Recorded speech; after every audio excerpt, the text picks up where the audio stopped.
On February 5th, 2026, Cuba's national electrical grid experienced a catastrophic failure that left Santiago de Cuba, the island's second largest city with over 400,000 residents, without power for 26 consecutive hours.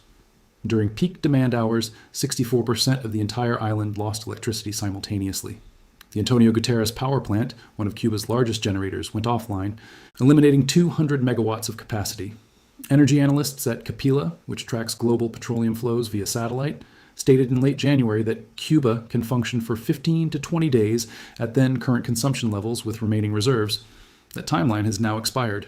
Without new shipments, Cuba isn't facing rolling blackouts. It's facing total grid collapse. No. Electricity means no water pumping, no refrigeration, no hospital equipment, no public transportation, no fuel distribution systems. The Cuban government has implemented a 4-day work week for state employees, reduced school sessions to half-time, restricted interprovincial transportation, and closed non-essential public services. These measures aim to preserve fuel for critical infrastructure, hospitals, food production, water treatment. But they also represent acknowledgement that Cuba cannot maintain normal operations at current oil availability levels. Cuba's water supply systems depend on electrical power for pumping and purification. When the grid fails, water stops flowing. Artesia province reported an 83% reduction in water availability. Havana experienced an 80% reduction.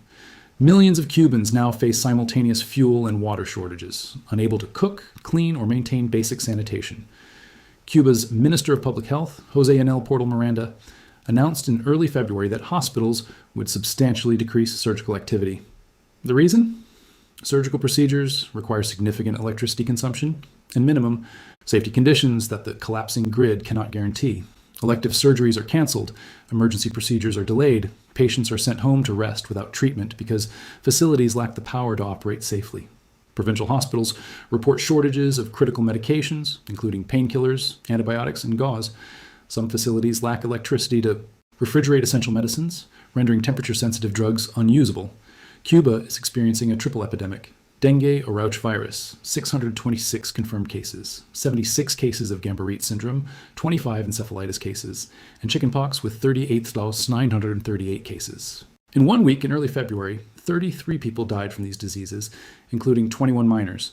Hospitals lack diagnostic reagents, treatment capacity, and the electricity necessary to maintain equipment.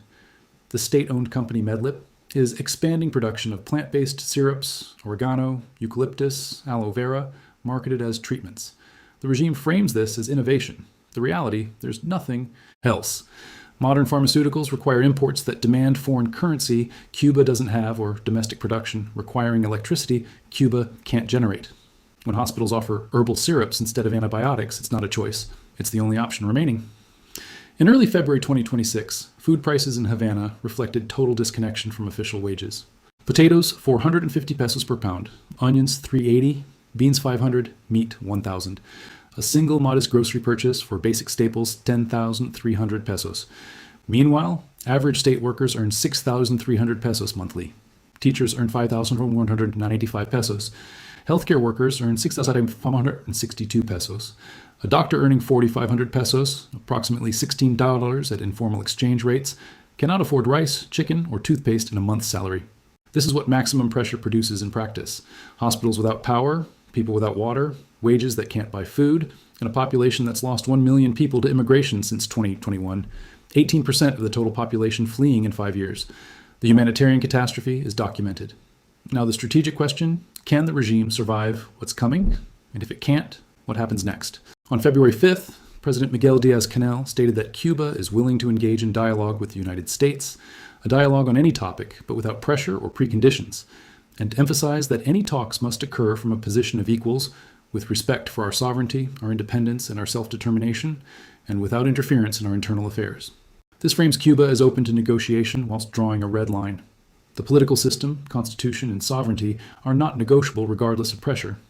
Diaz-Canel invoked the revolutionary slogan, "Homeland or death, we will never surrender," positioning the crisis as a test of revolutionary commitment against imperialism.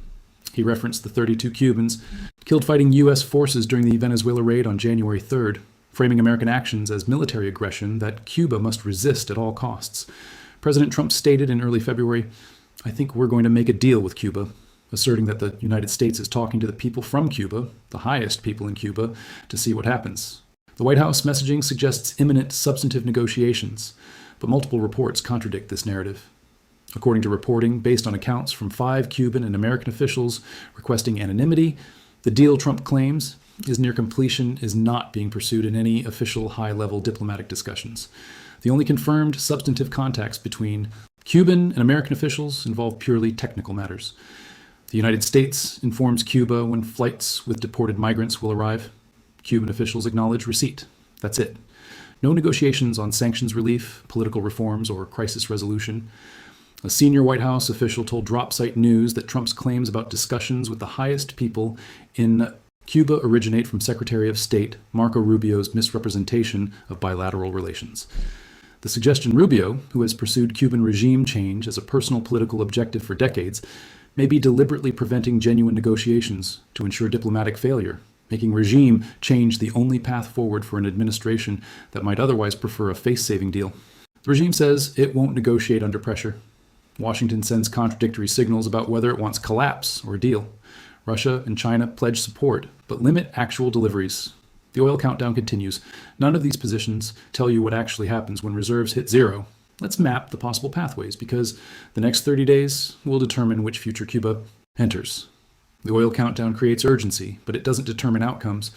What happens next depends on decisions made in Washington, Havana, Moscow, Beijing, and Mexico City, and on variables including regime cohesion, public tolerance for suffering, and international willingness to either rescue Cuba or watch it collapse. Here are 5 scenarios, each grounded. In current evidence, none guaranteed. Scenario 1, negotiated partial opening.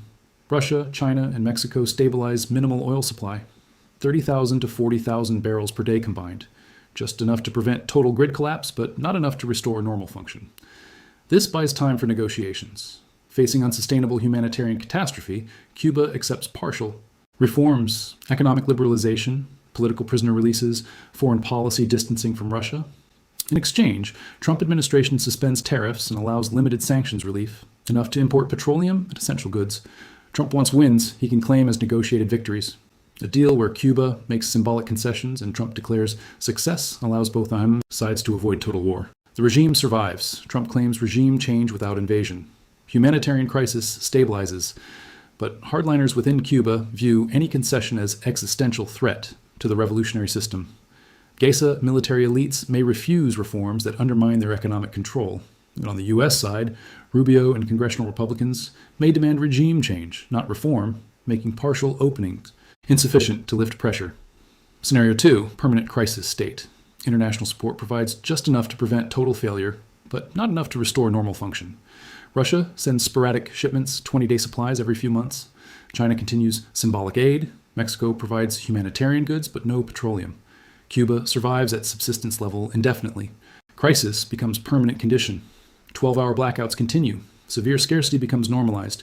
Healthcare deteriorates further, but the security apparatus maintains control because the population lacks organization, resources, or capacity for sustained uprising. Cuba survived the 1990s special period after Soviet collapse. GDP contracted 35%. Food rationing intensified. Blackouts became routine. The regime endured through repression, immigration, which drained dissident, and eventual partial recovery when Venezuela's Chavez offered oil. This could be special period 2.0 with indefinite duration, because no equivalent rescuer exists. However, the current crisis differs from the 1990s in comprehensiveness. Cuba faces simultaneous energy collapse, tourism, paralysis, demographic exodus. 1 million fled since 2021 and no plausible rescuer. Scenario 3, regime fracture and transition. Oil runs out completely. Grid collapses entirely for days or weeks. Services fail comprehensively. Regime cannot provision even its core supporters. Geisha military elites, security apparatus, party loyalists. When the regime can't feed, pay, or supply its own enforcers, unity breaks. Factions emerge.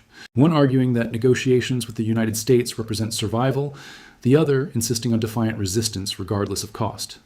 A military coup becomes possible if senior officers conclude that Diaz-Canel's approach has failed, and a transition government could secure international support.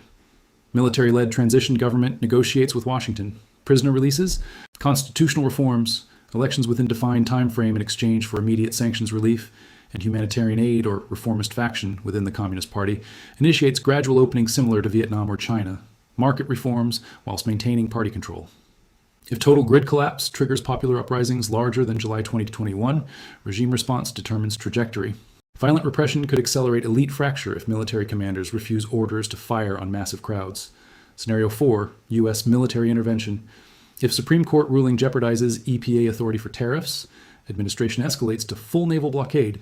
U.S. Navy prevents all oil imports, even from Russia or China, through force or humanitarian catastrophe, creates political pressure within the United States for rescue operation, protect civilians, deliver aid, secure order.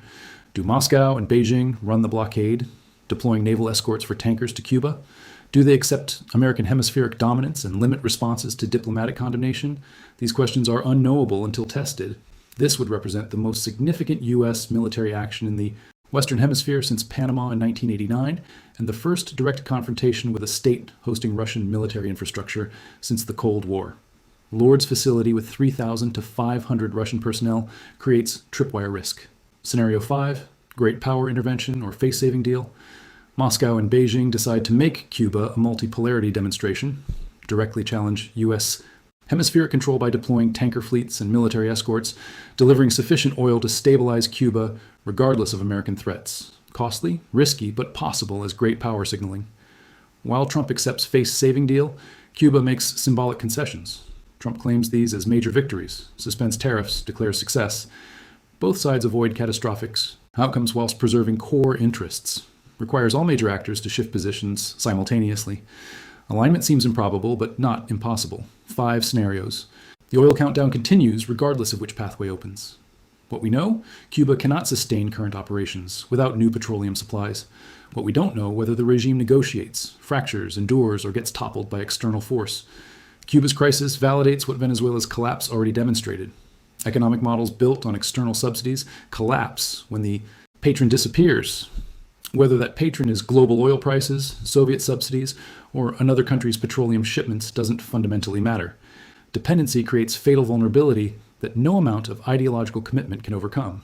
Venezuela had domestic oil infrastructure it could theoretically reactivate post-Maduro. Production collapsed due to corruption, sanctions, and mismanagement. But the resource exists underground. Cuba has no equivalent. It doesn't produce oil. It doesn't have natural gas reserves. It doesn't have diversified exports that generate foreign currency. Cuba's only option was importing petroleum.